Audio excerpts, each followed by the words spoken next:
11월의 첫 주일입니다. 깊어가는 가을, 우리의 믿음도 다니엘 기도회와 함께 더 성숙한 신앙으로 익어가는 11월이 되기를 주의 이름으로 축원합니다. 함께 인사 나눠보겠습니다. 잘 익어가고 계시죠? 잘 익어가고 계시죠? 네, 아멘. 광야의 특징 중에 하나가 뭐냐면 머무를 수 없다는 것입니다. 오늘 본문 말씀 9절을 다시 한번 읽어볼까요? 시작. 믿음으로 그가 이방의 땅에 있는 것 같이 약속의 땅에 거류하여 동일한 약속을 유업으로 함께 받은 이삭 및 야곱과 더불어 장막에 거하였으니, 이 말씀은 이스라엘 민족의 조상 아브라함과 그의 자녀 이삭과 야곱이 광야 생활을 했던 유목민이기 때문에 장막에 거주하며 살았다 하는 겁니다. 장막에 거주하시며 살았지만 그들이 영원한 성을 바라보며 영생을 보고 믿음으로 살았다는 말씀이에요. 광야는 한 곳에 머무를 수 없는 환경입니다. 계속 이동해야 하는 것이 광야 생활의 특징인데, 농경 문화보다는 이제 훨씬 더 유목 문화에 가깝겠죠. 농경 문화는 머물러 살아야 더 유리한 곳입니다.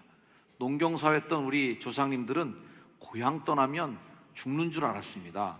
가장 가혹한 벌이 뭐예요? 너 고향 떠나, 우리 동네 떠나 하고 추방하는 겁니다. 타향살이 몇 해던가 하면서 타향살이 하는 걸 가장 서럽게 여기고 가장 그게 억울하게 여기는 것이죠. 한 곳에 머물러 살아야 됐기 때문에 내 땅이 있어야 되고 내 집이 꼭 필요한 거예요. 그 땅, 집에 굉장히 애정을 가졌던 우리 조상님들의 생활이었습니다.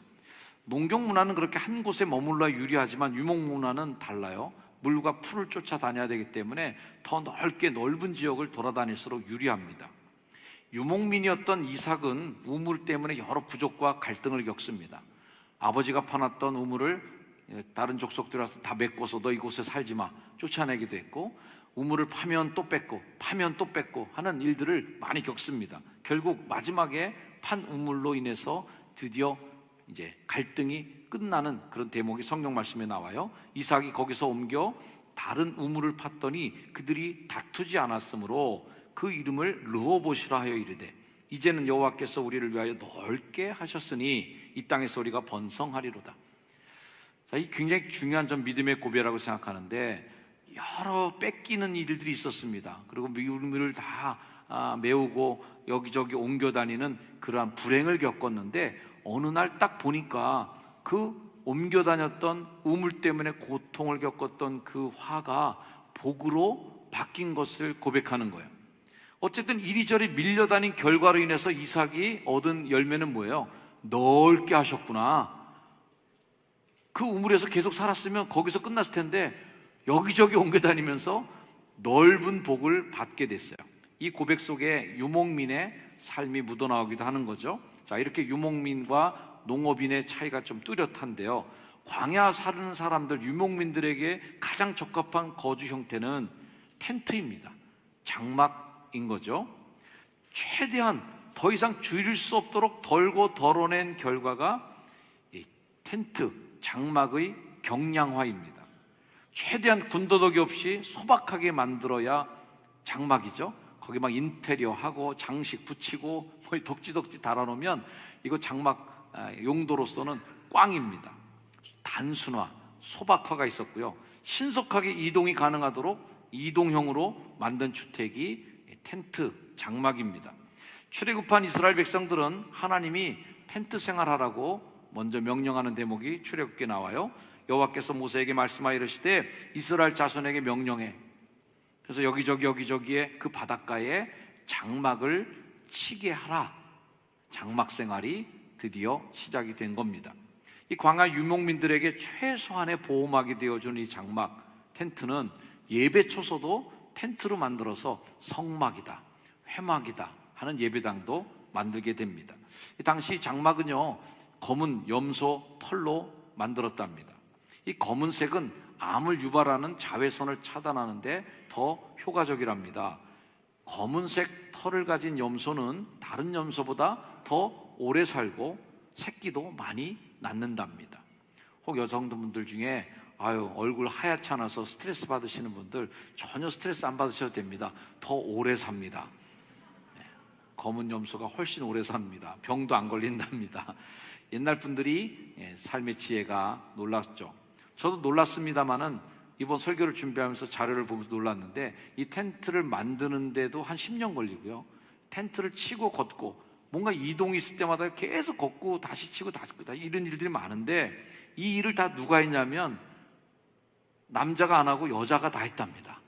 여성들이 텐트 걷고 치는 일을 다 했는데, 저도 이 말씀 은혜를 받고 앞으로 집안 살림은 제가 하는 게 아니구나, 이거 다 여성들이 해야 되는 일인데 내가 성경대로 살지 못했구나 하는 걸 깊이 후회했습니다. 오늘 예배 참석하신 남자분들은 큰 거 얻어갑니다. 네. 집에 가서 꼭 이 말씀을 전해주시기 바랍니다. 어쨌든 하나님은 이 광야 생활하는 중에 웨이메이커라고 하는 찬양을 요즘에 많은 사람들이 부르는데요, 웨이메이커, 길을 만드는 하나님이셨습니다. 광야에서 백성들은 이 구름 기둥이 움직이고 불 기둥이 움직이면 빨리 텐트를 걷고 이동을 해야 됐는데, 그냥 순종의 훈련 연속이죠. 광야에서 사람만 바쁜 게 아니라 하나님도 엄청 바쁘셨습니다. 신명기 1장 말씀 보면 그는 너희보다 먼저 그 길을 선발대로 가서 다 장소 다 알아보시고 장막 칠 곳 찾으시고 어디가 야영하기가 좋은지 다 알아보셨습니다. 밤에는 불 떼시죠. 낮에는 또 구름 기둥 만드시죠. 갈 길을 지시하시는 아주 바쁘게 하나님도 광야에서 보내셨습니다.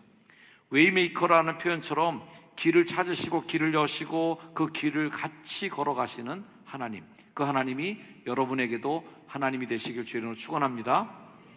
순종의 훈련, 이 장막의 시대를 지나서 광야를 끝내고 이제 드디어 가나안 땅에 들어가기 일보 직전에 모세가 안심하는 게 아니라 걱정이 많아졌습니다.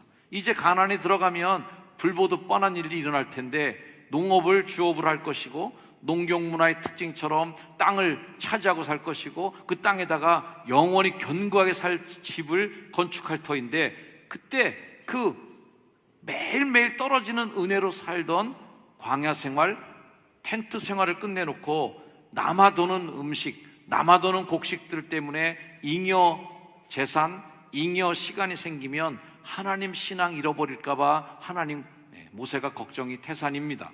이 말씀이 신명기 8장 말씀이에요. 내가 먹어서 배불리고 아름다운 집을 짓고 거주하게 되고 또 내 소와 양이 번성하며 내 은금이 증식되며 내 소유가 다 풍부하게 될 때, 이거 아주 대박이죠. 할렐루야. 아주 좋은 환경과 조건이 우리가 바라고 꿈꾸던 조건인데 모세는 그거를 걱정하는 거예요. 내 마음이 교만하여 내 하나님 여호와를 잊어버릴까? 나 그거 걱정돼. 그게 염려가 커. 장막에서 살아온 광야의 시간은 머무름이 없이 나그네로 계속 유랑 생활하던 삶이었는데, 그러다 보니 하늘에 기대서 살 수밖에 없는 삶이었어요. 그러나 농경 문화는 땅에 기대 살고 이제껏 살아왔던 유목민들의 문화를 송두리째 바꿔놓는 변화가 올 게 뻔했어요. 모세는 그거 걱정합니다. 신명기 8장 말씀에 보면 내가 마음에 이르기를 내 능력과 내 손의 힘으로 내가 이 재물을 얻었어 라고 말할 것이다. 내가 밤도 안 자고 이거 이래서 얻은 곡식이야 라는 거예요. 네 하나님 여호와를 기억하라는 겁니다. 그가 내게 재물 얻을 능력을 주셨습니다. 그런데 만일 하나님 여호와를 잊어버리고 다른 신을 따라 그걸 섬기고 그들에게 절하고 이런 일을 당하면 내가 너희에게 증거하노니 너희가 반드시 멸망할 것이다. 예수님께서도 비유로 말씀하시면서 남아도는 생산물 때문에 고민했던 한 부자를 이야기해 주셨습니다. 그 부자는 너무 많이 거둬들였어요. 남아돕니다. 이거 어떡하지? 나눠주고 사람들에게 베풀 생각은 전혀 안 합니다. 이거 남아도는 거 어떡할까 할 때, 창고를 지어야 되겠구나. 그래서 더 큰 창고를 짓고 거기다 가득가득 쟁겨놓습니다. 그리고 이렇게 외치죠. 누가복음 말씀, 또 내가 내 영혼에게 이르되 영혼아 여러 해 쓸 물건을 많이 쌓아두었으니 평안히 먹고 평안히 쉬고 먹으니 마시고 즐거워하자. 인생 꽃폈어 이젠 라고 할 때 하나님께서는 그 부자에게 뭐라고 얘기하십니까? 어리석은 자요. 왜 이 부자가 어리석으냐면 지금 여기가 영원할 것처럼 생각했다는 게 어리석음이에요. 그 부자는 그날 밤 바로 다음으로 넘어갑니다. 그 바로 다음이 뭐예요? 우리 인생의 바로 다음 뭐예요? 죽는 거예요. 하나님께서 그 부자 영혼을 그날 밤 찾아가십니다. 그걸 모르고 살아가는 사람이 그게 어리석은 사람인 거죠. 광야 생활은 종착지가 있습니다. 떠돌이기 때문에 본향이 있습니다. 공통적으로 유목민이든 농업인이든 간에 크리스천 된 우리들이 가져야 될 신앙의 자세는 언젠가는 꼭 도착해야 될 본향이 있다는 것을 믿고 살아가는 삶이 여러분의 삶이 되시기를 주의 이름으로 축원합니다. 히브리서 말씀에 보면 믿음을 따라 살았던 사람들, 이 사람들은 다 믿음을 따라 살기도 하고 죽었어요. 약속을 받지 못하였지만 그것들을 멀리서 보고 환영하는 마음을 갖습니다. 그러면서 땅에서는 외국인과 나그네인 것을 자신의 인생의 삶으로 증언했어요. 그냥. 왜? 그 삶이 그렇으니까. 그 부자처럼 쟁겨놓고 쌓아놓고 사는 게 아니라 하늘을 향해 가는 사람처럼 가볍게 계속 주의 본향으로 이동하며 삽니다. 그들이 이같이 말하는 것은 자기들이 본향 찾는 자임을 나타내는 거예요. 그들이 이제는 더 나은 본향을 사모하니 곧 하늘에 있는 것이다. 이러므로 하나님이 그들의 하나님이라 일컬음 받으시는 부끄러워하지 아니하시고 그들을 위하여 한 성을 예비해 주셨어요. 자, 땅에서는 외국인과 나그네이기 때문에 여기에 우리가 영구히 거주할 집도 재산도 갖지 않았습니다. 하나님 나라가 있음을 믿기 때문이죠. 우리는 본향을 가는 사람이기 때문에 그렇게 살았던 사람에게 하나님이 무슨 축복을 주시나? 한 성, 이제는 텐트가 아니에요. 이제는 임시로 지은 막사가 아니에요. 성을 예비해 주셨다, 선포해 주셨습니다.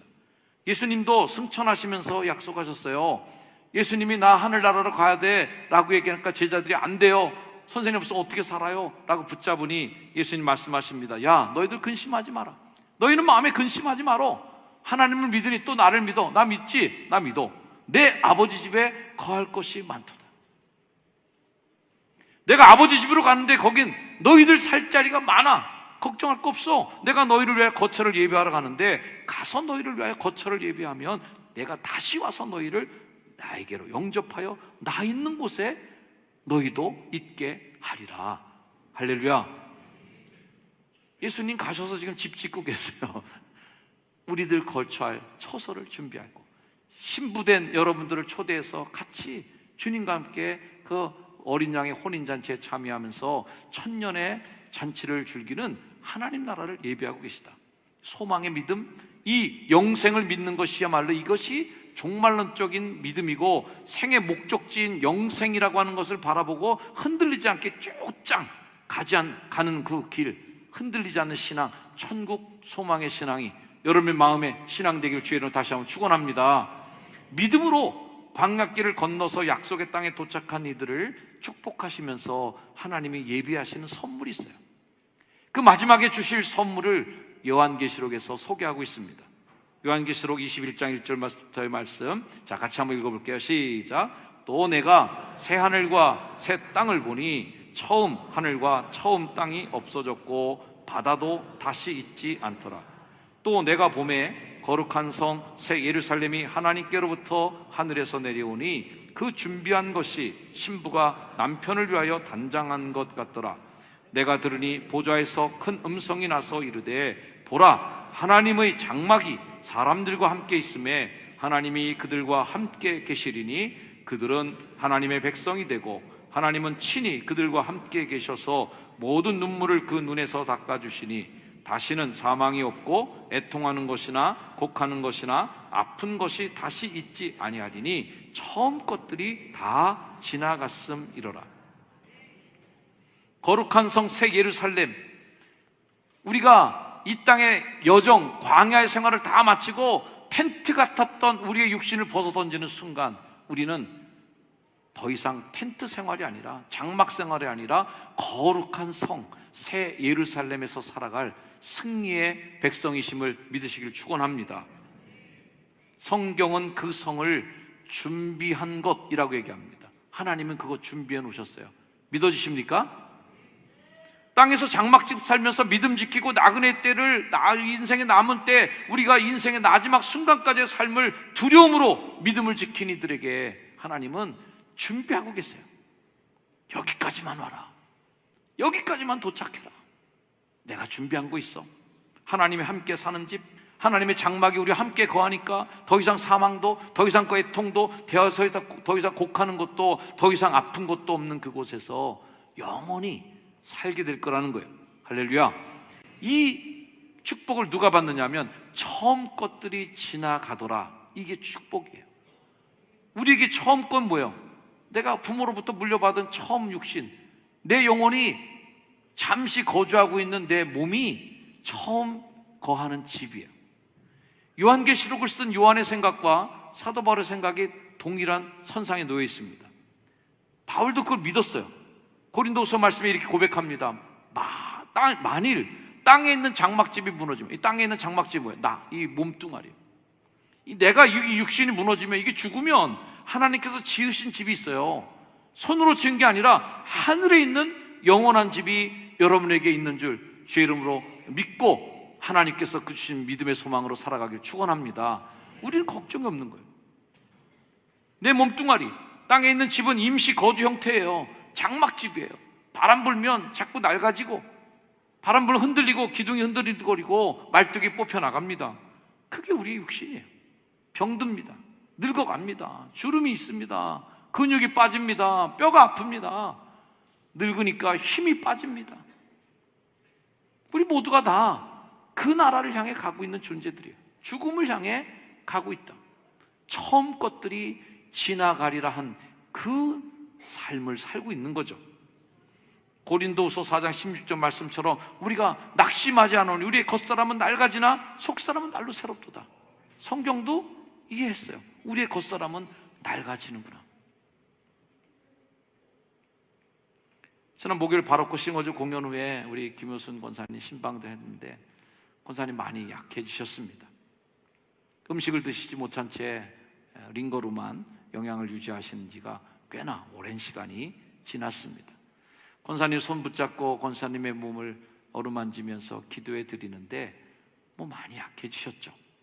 하지만 소망의 마음으로 기도했습니다. 하나님, 이 땅에 있는 장막집이 무너질 수 있지만 그러나 이 땅에 살아가는 날 동안 주의 축복을 누리게 하시고, 언젠가 나도 그렇고 우리 모두가 다 우리의 장막집이 무너질 때가 올 터인데 그때는 손으로 지은 집이 아닌 하나님이 지으신 집으로 덧입기를 소망합니다. 기도했습니다. 장막은 영원하지 않습니다. 텐트 생활은 임시입니다. 우리 모두는 곧 주님의 부르심 앞에 서게 될 겁니다. 이 비밀을 깨달은 바울이 이렇게 기도하는 거죠. 고린도서 5장 8절 같이 한번 읽어볼까요?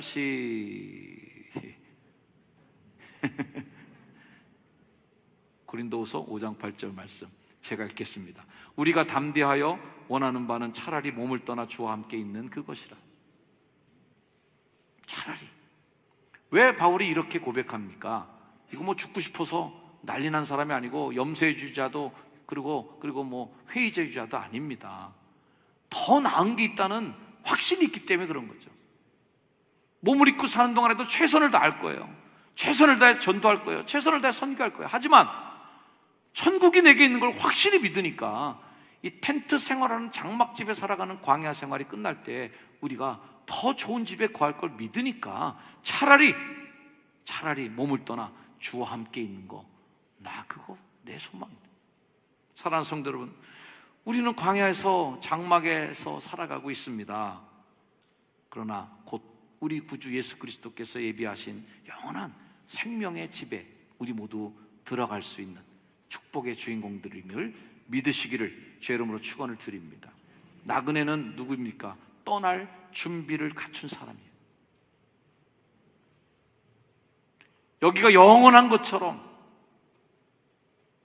그렇게 사는 존재가 아니라 우리의 남은 때, 우리의 나그네의 때를 나그네와 외국인처럼 떠날 준비를 갖추고 우리 인생 여행이 끝났을 때 행복했노라 그러고 주님의 품에 안길 수 있는 사람들. 나그네는 짐을 줄이며 사는 존재입니다. 덕지덕지 꾸겨놓고 잔뜩 짊어져서는 절대 멀리 여행할 수 없습니다. 자꾸 덜어내시고 자꾸 하나님에게 맡겨놓으시고 살아가길 축복합니다. 나그네는 곳간을 짓지 않습니다. 흘려보내며 살아갑니다. 많이 쌓아놓으려고 발버둥 치지 않습니다. 더 많이 나누시고 베푸르시고 선행과 자비를 베푸는 여러분이 되길 주의 이름으로 축원합니다. 그래서 광야에서 환대의 문화를 말했던 설교 말씀처럼 다 같이 광야에 살아가는 우리 존재들은 누구나 손님이 왔을 때 아낌없이 대접하고 손님에게 최선을 다해서 흘려보내는 그 문화가 광야의 문화라는 거예요. 나그네는 또한 지금 있는 것으로 만족하는 삶입니다. 지금 여러분의 삶, 지금 여기에서의 그 기쁨을 마음껏 누리시고 살아가기를 주의 이름으로 축복합니다. 할렐루야. 우리 모두의 삶을 축복하셔서 광야에서 살 수밖에 없는 장막집에 살아가는 우리지만 언젠간 이 장막을 벗어서 떠날 때 하나님의 영원한 나라가 여러분 그 나라의 주인공이 되시는 귀한 성도들 다 되시기를 다시 한번 주의 이름으로 축원합니다. 기도하겠습니다. 주님, 우리의 인생 장막집이 무너지면 영원한 하늘의 집이 있는 줄 믿고 갑니다. 주님, 나와 동행하여 주옵소서. 예수님의 이름으로 기도하옵나이다.